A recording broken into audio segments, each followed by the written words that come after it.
Il pensait qu'il s'agissait d'un simple caillou venu des confins de l'espace. Un objet interstellaire errant, inoffensif, silencieux, dérivant vers le Soleil. Mais le télescope spatial James Webb a capturé quelque chose d'inattendu. Une comète d'un rouge profond, d'une symétrie défiant toute explication naturelle. Ni eau, ni queue, aucun signe distinctif d'une comète. Seulement du dioxyde de carbone libéré avec une précision mécanique. Et maintenant, les scientifiques murmurent quelque chose qu'ils n'auraient jamais cru dire à voix haute. Et si ce n'était pas une comète du tout? La dernière fois qu'un phénomène similaire s'est produit, c'était Oumuamua. Et cela avait déjà provoqué un véritable séisme dans le monde de l'astronomie. Mais cette comète, selon Three Eye Atlas, ne se contente pas de remettre en question nos connaissances. Elle redéfinit les règles. Et chaque jour qui passe la rapproche. Ce que le télescope James Webb vient de confirmer concernant 3 galaxies Atlas est plus que choquant. C'est terrifiant et personne, pas même la NASA, n'est préparé à ce qui va suivre. Dès le départ, Three Atlas s'est démarqué de tout ce que nous pensions savoir sur les visiteurs interstellaires. Au lieu d'une coma chaotique composée de vapeur d'eau et de poussière, le télescope en ligne a détecté quelque chose de totalement différent. Une immense sphère de gaz rouge, presque aussi grande que la distance Terre-Lune, en expansion uniforme dans toutes les directions. Sa couleur n'était ni pâle ni glacée. Elle luisait d'une teinte pourpre inquiétante. Et, plus alarmant encore, ce n'était pas de l'eau qui formait ce halo. C'était du dioxyde de carbone, et uniquement du dioxyde de carbone. À cette distance du Soleil, l'eau aurait dû être prédominante. Toutes les comètes observées à cette distance s'évaporent d'abord, créant des queues et des jets spectaculaires qui font même vibrer les télescopes amateurs. Mais Atlas ne suivait pas cette règle. Elle semblait obéir à une physique totalement différente. Il n'y avait ni jets, ni explosion soudaine, ni le moindre signe de chaos. Une libération lente et régulière de C. O2, comme si quelque chose avait actionné un interrupteur et que l'air s'échappait désormais avec un contrôle silencieux et inquiétant. Les astronomes se sont alors intéressés au noyau, la partie solide au cœur de la galaxie de la Coma, et leurs découvertes les ont glacés d'effroi. Les premières estimations du télescope Hubble laissaient penser que le noyau était minuscule, à peine de 300 à 500 mètres de diamètre. Mais lorsque Webb et Spherex ont commencé à l'observer dans le proche infrarouge, l'intensité de la lumière réfléchie ne correspondait pas du tout à ces dimensions, loin de là. D'après plusieurs modèles, le noyau pourrait en réalité mesurer plus de 46 km de diamètre, ce qui le rendrait plus grand que 90% des comètes jamais observées. Une telle masse aurait dû rendre Atlas visible dès le départ. Son champ gravitationnel, à lui seul, aurait pu déformer la lumière des étoiles d'arrière-plan. Pourtant, il est resté invisible jusqu'à présent. Comment est-ce possible?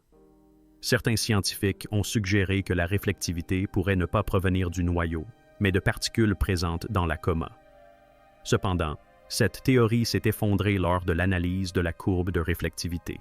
Elle était trop lisse, trop régulière. Elle semblait artificielle.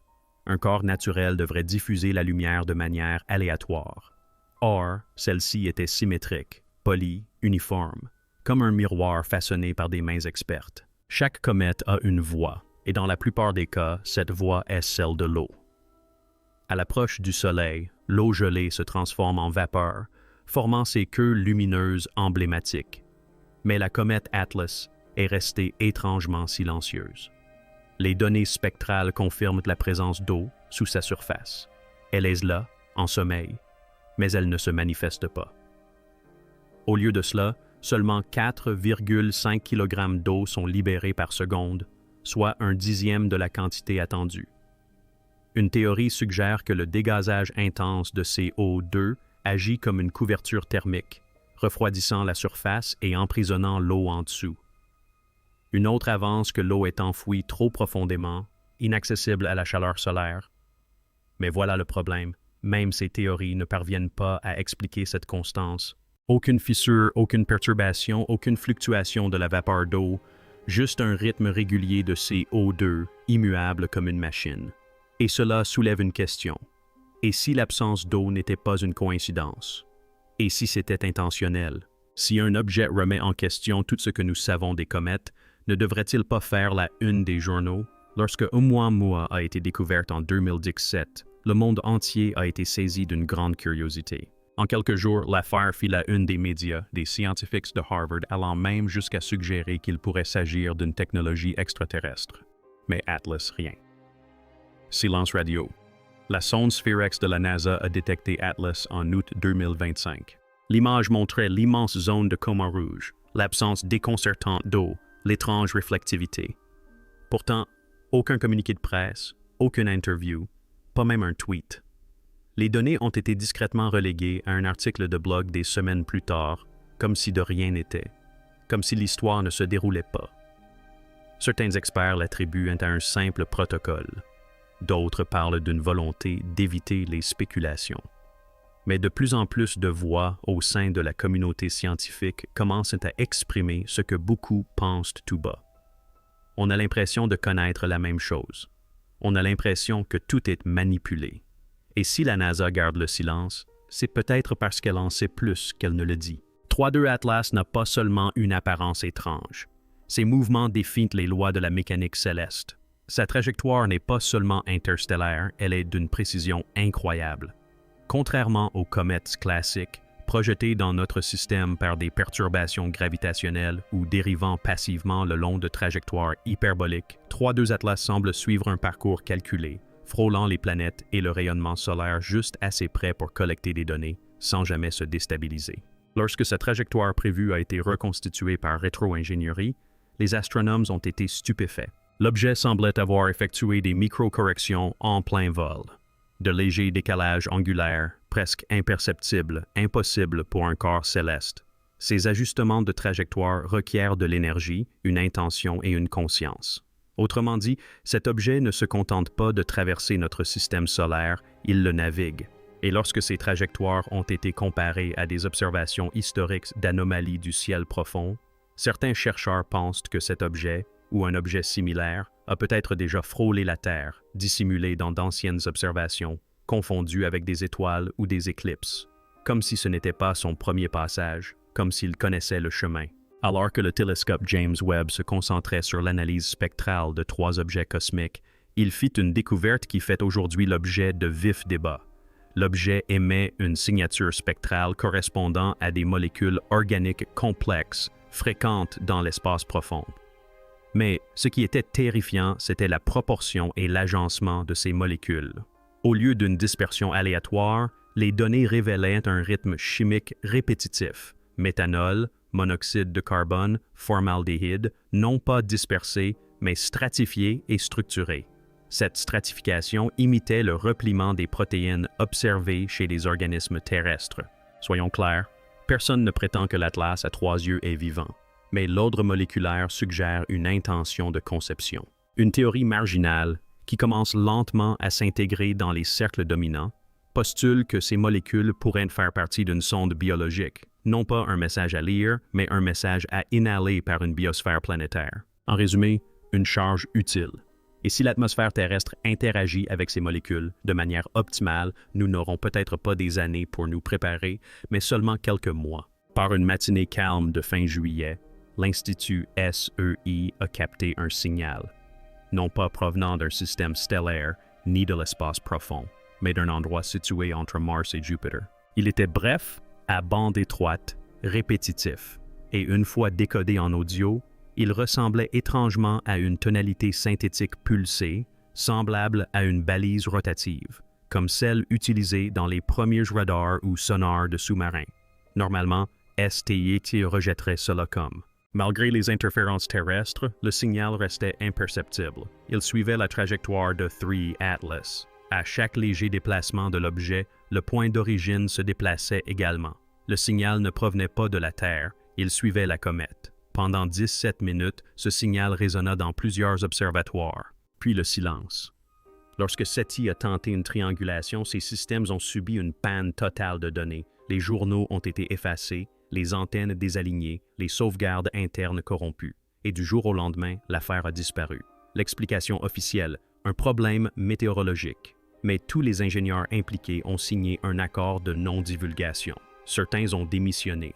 L'un d'eux a même été hospitalisé récemment après avoir affirmé avoir entendu le signal en rêve. Le télescope James Webb fonctionne dans l'infrarouge, capable de détecter des signatures thermiques datant de milliards d'années. En le pointant directement vers le noyau de 3 comètes, les scientifiques s'attendaient à trouver un noyau froid et solide, typique des comètes. Ils ont au contraire trouvé une ligne plate, ni basse, ni variable, mais parfaitement nulle. C'est impossible. Tout objet dans l'espace émet un rayonnement infrarouge. Or, l'Atlas des 3 yeux semblait n'absorber ni ne réfléchir aucun rayonnement. C'était comme s'il n'existait pas, ou pire, comme s'il se situait dans une dimension thermique distincte. Cette anomalie a déclenché une vérification croisée avec d'autres instruments, notamment la sonde Solar Orbiter de l'ESA. Ils l'ont confirmé. Le noyau de l'objet était un vide, ne réfléchissant aucune chaleur, n'absorbant aucun spectre, même sous l'effet du vent solaire. La seule conclusion logique était terrifiante. Le noyau de l'objet n'était composé d'aucun matériau connu.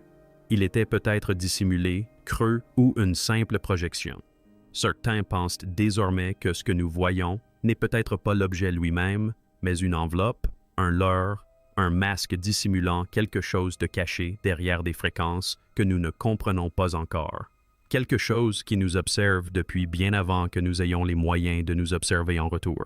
Lorsque des chercheurs ont amélioré l'image de 3 atlas oculaires du coma à l'aide de la transformation de Fourier et de filtres multispectraux, ils ont découvert un phénomène troublant dissimulé au sein du nuage de gaz.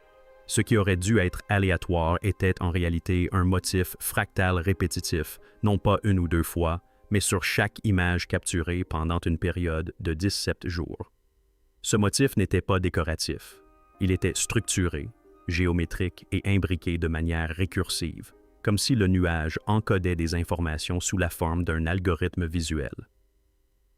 Une équipe a tenté de corréler ce motif fractal à des constantes mathématiques connues.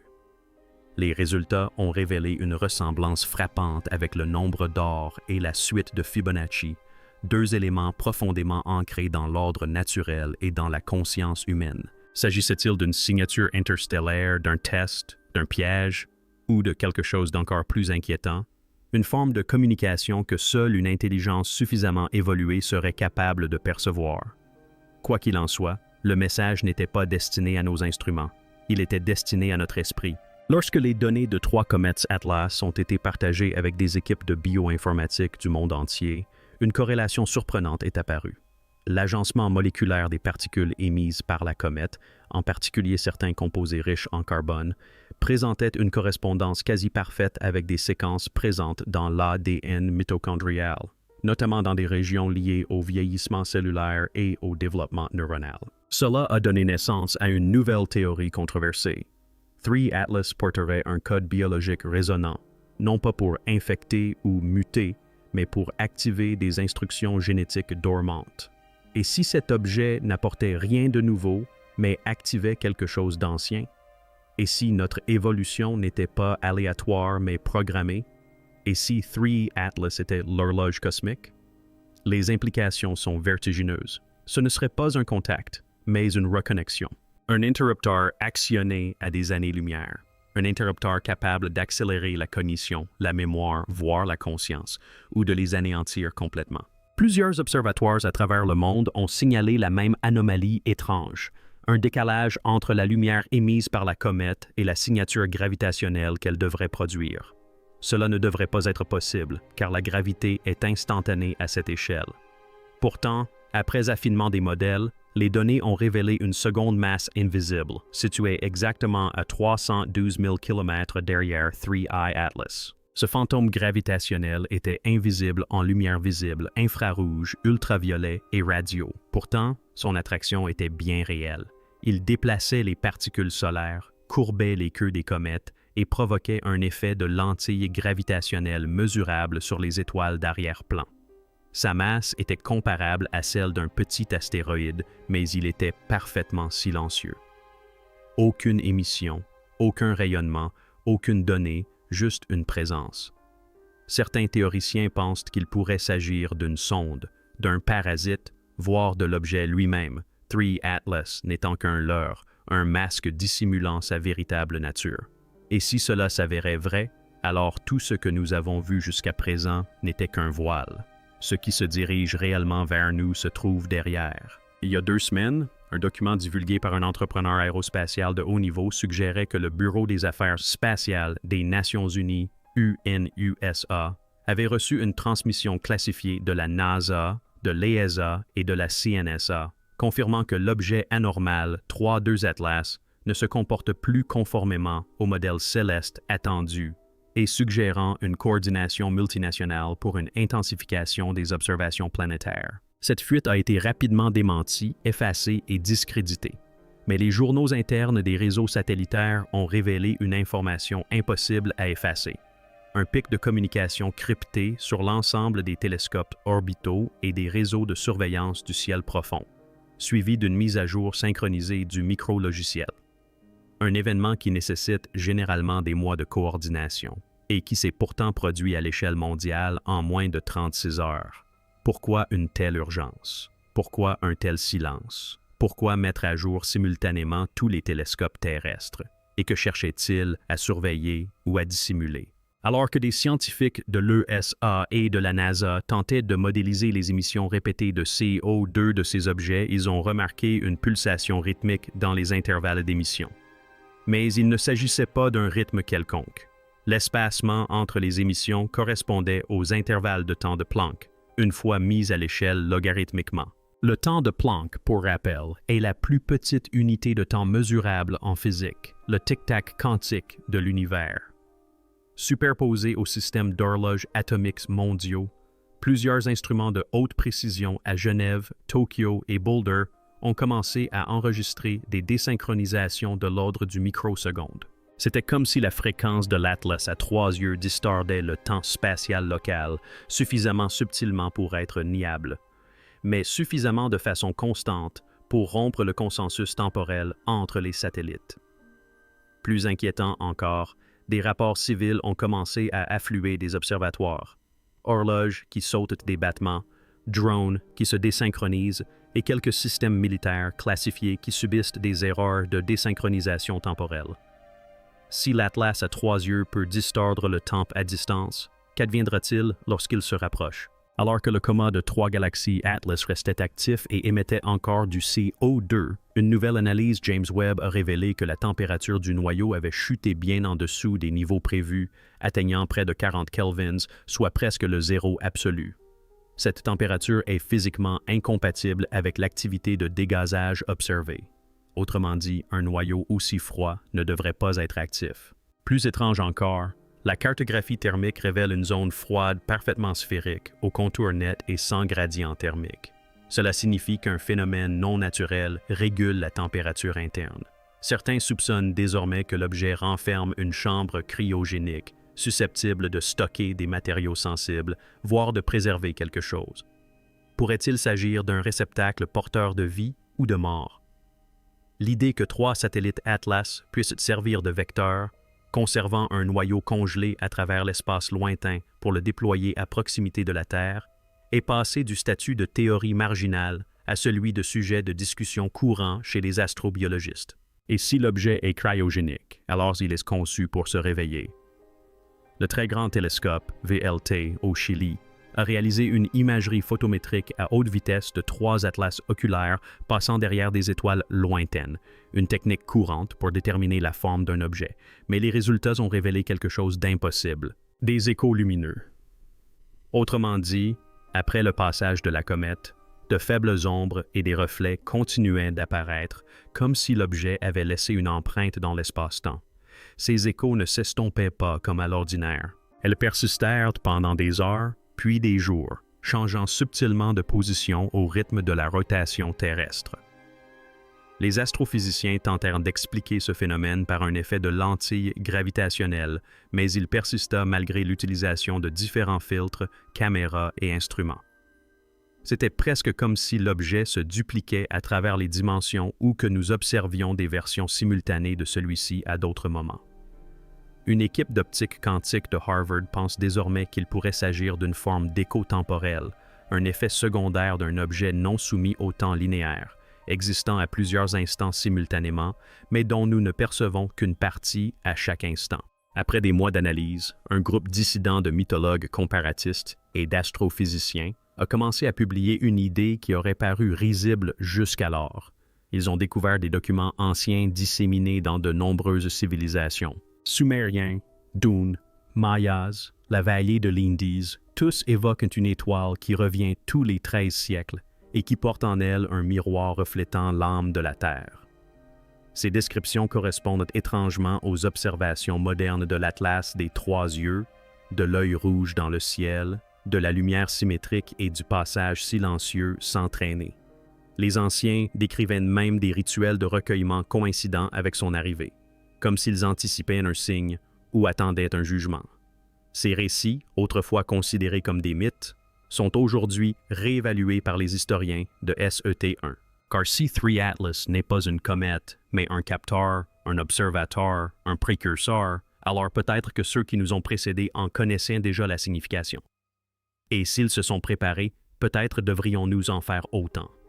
Après tout ce que le télescope James Webb a capturé, après chaque signal, chaque ombre, chaque anomalie que nous avons tenté d'expliquer, une vérité devient indéniable.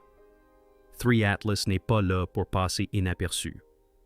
Elle est là pour nous renvoyer notre message. Cet objet, ou quelle que soit l'intelligence qui se dissimule derrière son voile, s'est immiscé dans nos mythes, notre physique et désormais dans notre perception même de la réalité.